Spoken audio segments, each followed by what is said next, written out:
আসসালামু আলাইকুম রহমতুল্লাহ। এই যে এখানে শেলফগুলো আমরা দেখতে পাচ্ছি, কাবা ঘরে এরকম অসংখ্য শেলফ আছে যেখানে কোরআন শরীফ সাজানো থাকে। এই কোরআন শরীফগুলো এবং এই যে চেয়ারগুলো দেখছেন, এই চেয়ারগুলো মানুষ এখানে ডোনেট করে সাদগায়ে জারিয়া হিসাবে। আমি আজকে তিনটা কোরআন শরীফ এখানে ডোনেট করেছি। একটা হচ্ছে আমার জ্যাঠা, আমার বরাব্বু ডাক্তার আবুল ফায়েজ মরহুম।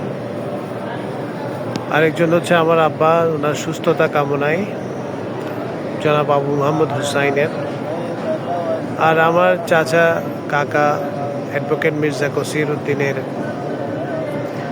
এই তিনজনের জন্য তিনটা কোরআন শরীফ এখানে আমি ডোনেট করেছি। তো যারা আমার বড় আব্বু এবং আমার চাচা মির্জা কসির, ওনাদের যেন আল্লাহ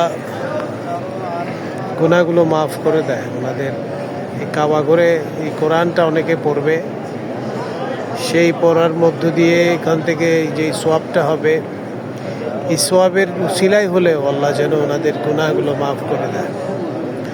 বিশেষ করে আমার আব্বার যে বৃদ্ধ বয়সে যে কষ্ট পাচ্ছে, আল্লাহ তাকে সুস্থতা দান করো, কষ্ট থেকে আল্লাহ তাকে রক্ষা করো। আল্লাহ এই কাবা ঘরে এসেছি আমরা, আল্লাহ আমার বড় আব্বু এবং ছোট আব্বু এই দুজনকে আল্লাহ তুমি জান্নাতুল ফেরদৌস দান করো। ওনাদের জানা গুনাহ অজানা গুনাহ সব কিছু আল্লাহ তুমি ক্ষমা করে দিও।